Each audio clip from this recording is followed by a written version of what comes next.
Hello friends, कैसे हैं आप? उम्मीद करती हूँ बहुत अच्छे होंगे। तो आज मैं लेकर आ गई हूँ आपके लिए कचौड़ी की रेसिपी, जिसे हम बनाएंगे सूजी से, जो कि और ज़्यादा क्रिस्पी होती हैं, जैसे खस्ता कचौड़ी होती हैं वैसे ही।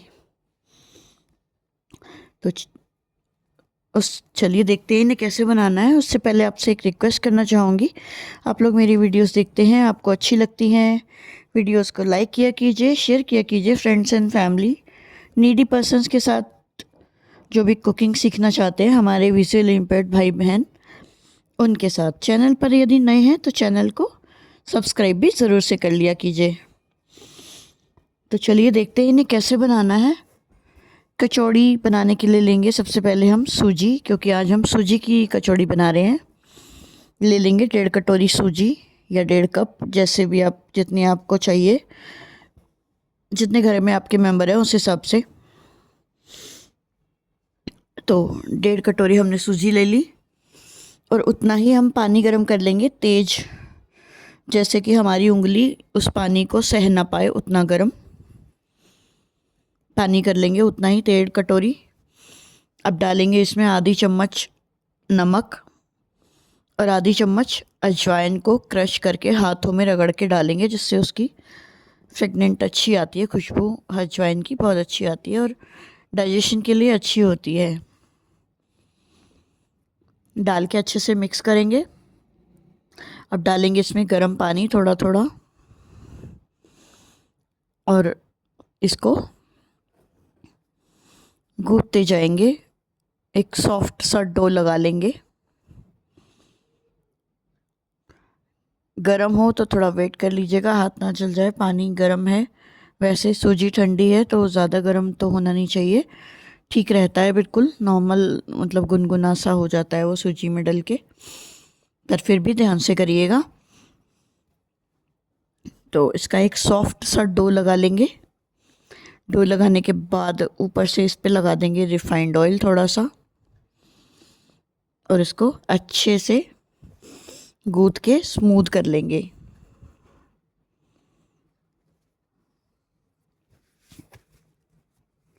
ठीक है,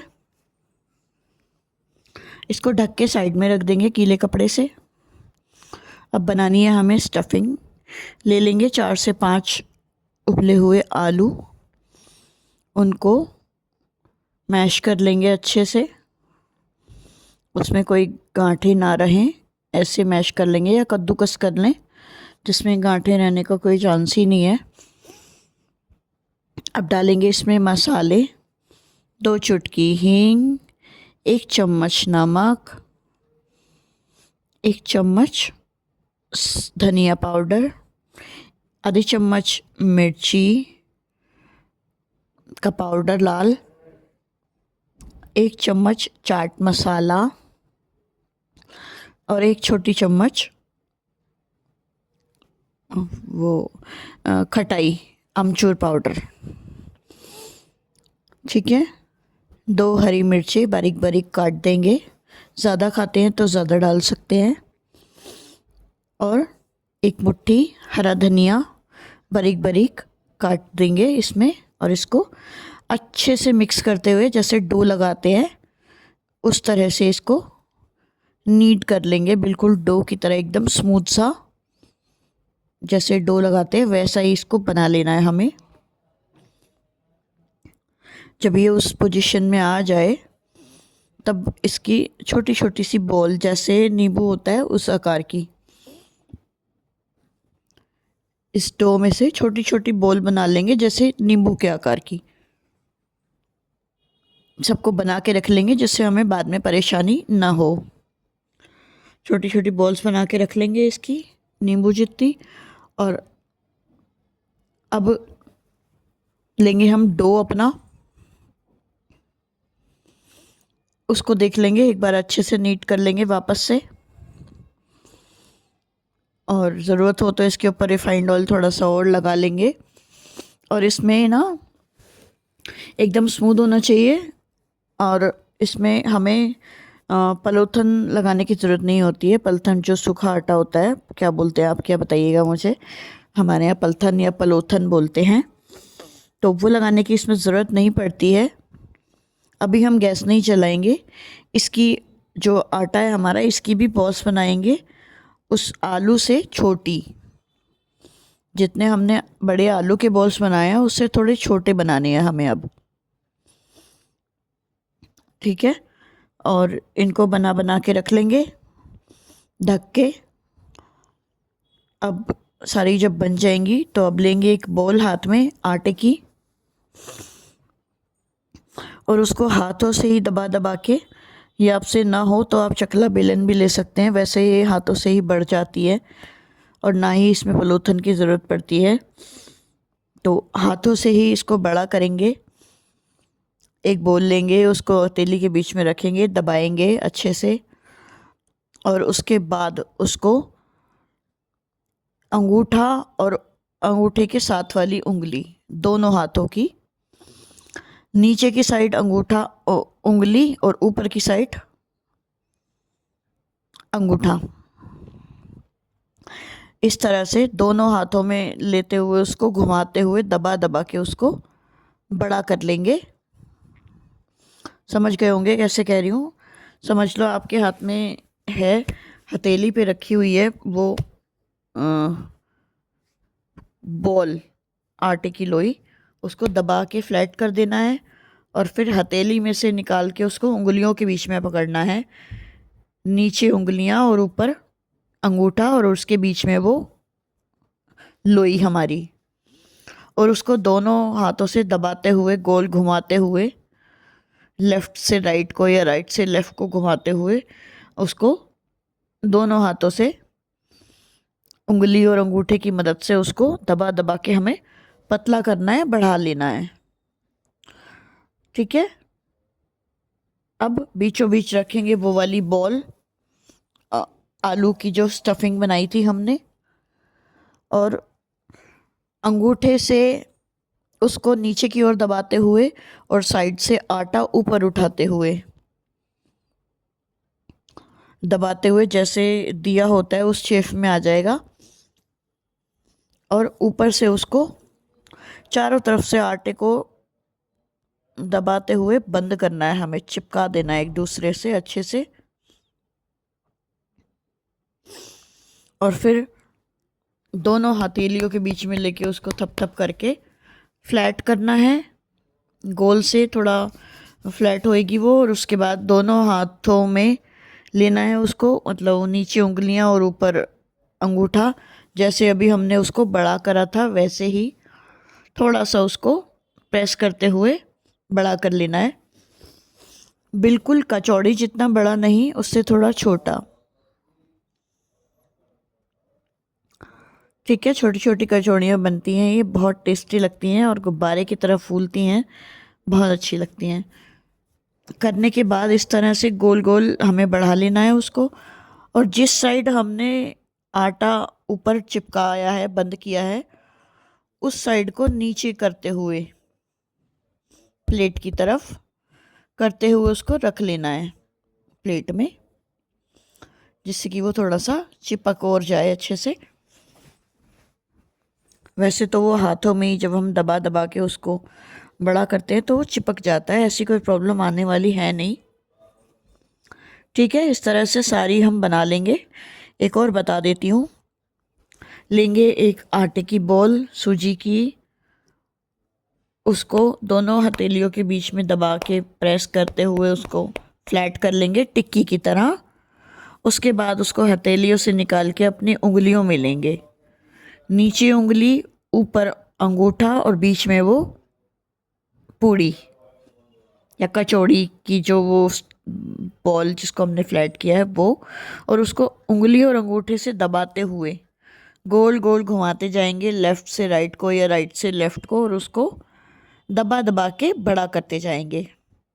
जब वो इतनी बड़ी हो जाए, जितनी आपकी हथेली है इतनी बड़ी जब वो हो जाए, तब उसमें रखेंगे बीचों बीच, उसको अपनी हथेली पे रखेंगे पहले, फिर उसमें रखेंगे बीचों बीच वो आलू वाली स्टफिंग। अब उसको दोनों अंगूठे की मदद से नीचे करते जाएंगे, स्टफिंग को नीचे दबाएंगे और चारों तरफ से उस आटे को उठाते जाएंगे और उसको बंद करना है हमें। चारों तरफ से आटे को लेके ऊपर आते जाएंगे और उसको बीच में से नीचे दबाते जाएंगे तो वो ऊपर वाला जो हिस्सा है वो छोटा होता जाएगा।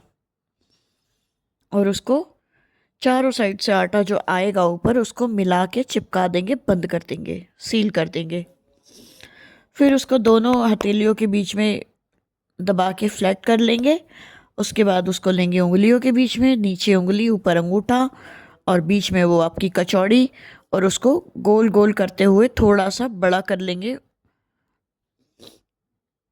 बस उतना ही जितनी बड़ी हमारी हथेली, इतना बड़ा दबा दबा के उसको थोड़ा बड़ा कर लेंगे इस तरह से। ठीक है, इस तरह से हम सारी कचौड़ियाँ पहले प्रिपेयर कर लेंगे। उसके बाद चलाएंगे गैस। गैस जला देंगे, उसमें रखेंगे कढ़ाई कटोरे नुमा और उसमें डालेंगे आधा लीटर रिफाइंड ऑयल। कम नहीं डालना है जिससे हमें दिक्कत हो सकती है, ज़्यादा डालेंगे तो अच्छे से तल पाएगी हमारी कचौड़ियाँ। ठीक है, क्योंकि हम लोगों को ये अंदाज़ा हम देख नहीं पा रहे हैं कि जो है कचौड़ी उसके अंदर डूबी या नहीं डूबी, तेल के साइड में तो नहीं रह गई। तो हमें थोड़ा ज़रूरत से ज़्यादा रिफाइंड ऑयल लेना होगा, या देसी घी जिसमें भी आप खाते हो, या सरसों का तेल भी ले सकते हैं। कचौड़ियाँ उसमें भी अच्छी लगती हैं। जो भी आप खाते हो वो ले लें, आधा लीटर से ज़्यादा ही लें, कम नहीं बिल्कुल भी। और कढ़ाई होने चाहिए कटोरे नुमा। फ्लैट बॉटम वाली होगी तो वो तेल रिफाइंड जो भी है वो सारे में फैल जाएगा, फिर उसका जो लेवल है वो कम हो जाएगा। तो फिर वही दिक्कत आने वाली है कि भाई हमारी कचौड़ी डूबी या नहीं, वो वाला इशू आने वाला है। तो इसलिए हमें कटोरी नुमाई कढ़ाई लेनी है और उसमें आधा लीटर से ज़्यादा ऑयल, रिफाइंड ऑयल लेना है। और एक लेनी है पोनी या झरनी, जिसे क्या कहते हैं आप, क्या बताइएगा मुझे। हमारे यहाँ पोनी कहते हैं, जिसमें छेद छेद बने होते हैं छोटे छोटे। ठीक है, वो ले लेनी है लंबी करछी वाली। और जो हमारी कढ़ाई हो उसके जो हैंडल हो वो प्रॉपर कोटेड होने चाहिए, जिससे कि हमें पकड़नी भी पड़े तो हमारे हाथ न जले। ठीक है, करछी जो पोनी है हमारी वो लंबी करछी की, लंबी डंडी की होनी चाहिए, जिससे कि वो गैस की हीट की और हमारे हाथ की जो दूरी है वो बनी रहे। ओके, वो भी ऐसी आती हैं आजकल जो पीछे से लकड़ी के साथ, उसमें मतलब बिट्टा बना होता है पूरा अच्छा सा लकड़ी वाला, जिससे वो गर्म भी नहीं होता है। मेरे पास वही वाली है। आगे से तो वो स्टील की है, लेकिन पीछे उसमें स्टील के अंदर लकड़ी का वो लगा रखा है हैंडल सा, तो उसकी लंबी है वो काफ़ी, और वो गर्म भी नहीं होती है। अगर लंबी होती है तो गर्म भी नहीं होती है। अगर आप छोटी डंडी वाली लेंगे तो वो गर्म हो जाएगी जल्दी, फिर आपको दिक्कत आएगी। जितनी लंबी डंडी होगी, जितनी मतलब बहुत लंबी भी नहीं, लंबी डंडी होनी चाहिए बस। तो लंबी डंडी होगी तो वो गर्म नहीं होगी, ठंडी रहेगी, तो आप उसे पकड़ के इजीली हैंडल कर पाएंगे। ठीक है, अब डालने का है उसमें कचौड़ी। कचौड़ी को डालना है हमें ऊपर से, बिल्कुल बीचों बीच ले जाके नहीं छोड़ना है, पहले बता रही हूँ।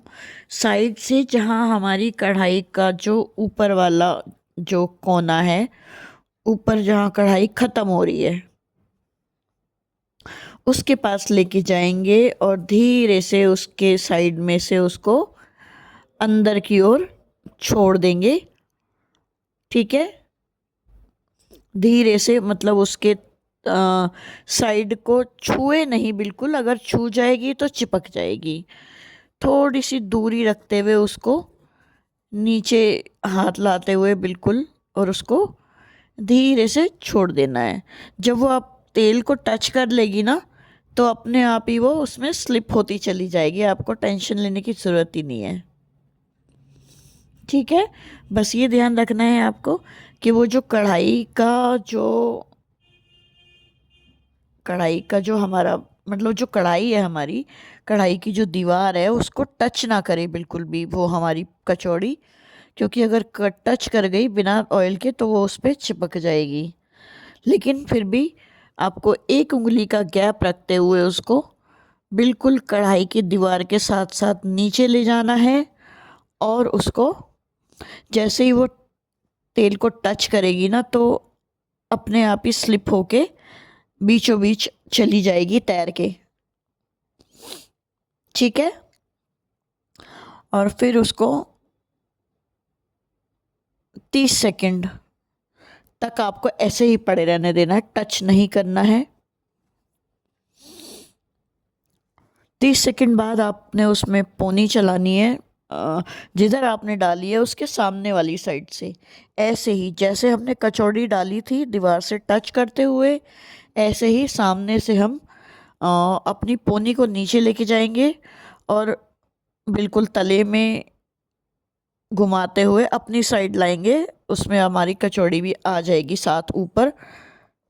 फिर उसको बिल्कुल जल्दी से एक कोना पकड़ के उसको आपको पलट देना है, और चाहे तो उसी पोनी पे रख देना है वापस, या पोनी हटा के जल्दी से दूसरे हाथ से दूर कर लें पोनी और उसको पलटें, और तुरंत उसको ऐसे झटके से नहीं फेंकना है, धीरे से उसको छोड़ देना है, धीरे भी और जल्दी भी, जिससे वो गर्म भी होगी तो आपका हाथ ना जले।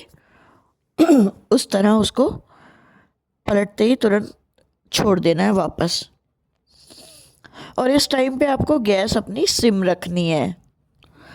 पहले ही तेल गरम अपना तेज से कर लें। ठीक है, 2 मिनट तेज आंच जला लें। तेल डालने के बाद वो तेज गरम हो जाए, और उसके बाद 2 मिनट सिम गैस पे भी उसको गरम होने दें। उसके बाद ये डालने का प्रोसेस करना है जो मैंने अभी बताया है। ओके, ठीक है, हमने पलट दी कचौड़ी, उसके बाद भी उसको ऐसे ही 30 सेकंड पड़ा रहने दें। फिर से उसके ऊपर उसको ढूंढ के, अब आप कड़छी अपनी लगा सकते हैं, उसको ढूंढ के कड़छी से उसके ऊपर, हो सके तो उसके ऊपर अपनी कड़छी रख दें, पोनी उसके ऊपर टच करें अपनी, फ्लैट करके, खड़ी करके नहीं, फ्लैट करके उसके ऊपर टच करें। उसको दबाने की कोशिश करें, बिल्कुल ज़ोर से नहीं, बट हाँ उसको दबाएं तो वो फूलेगी।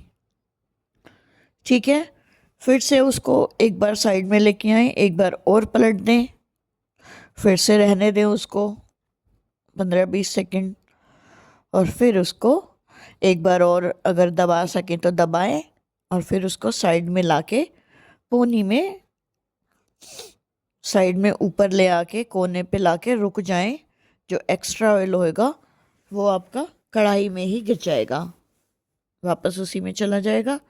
और कोने पे लाने के बाद पोनी में अपने दूसरे हाथ में लेकर जाएं प्लेट, उस कोने के पास जहाँ पर आपने वो रोक रखी है पोनी, कढ़ाई के को ऊपर वाली पोर्शन पे, वहाँ पे अपनी दूसरे हाथ में प्लेट लेकर जाएं और उसमें उसको पोनी को ऊपर लाके थोड़ा सा स्लाइड करा दें, प्लेट में स्लाइड होके आ जाएगी वो आपकी कचौड़ी। और गर्मा गर्म इसको आम का अचार और चाय या कॉफ़ी जो भी आप पीते हो उसके साथ एंजॉय करें।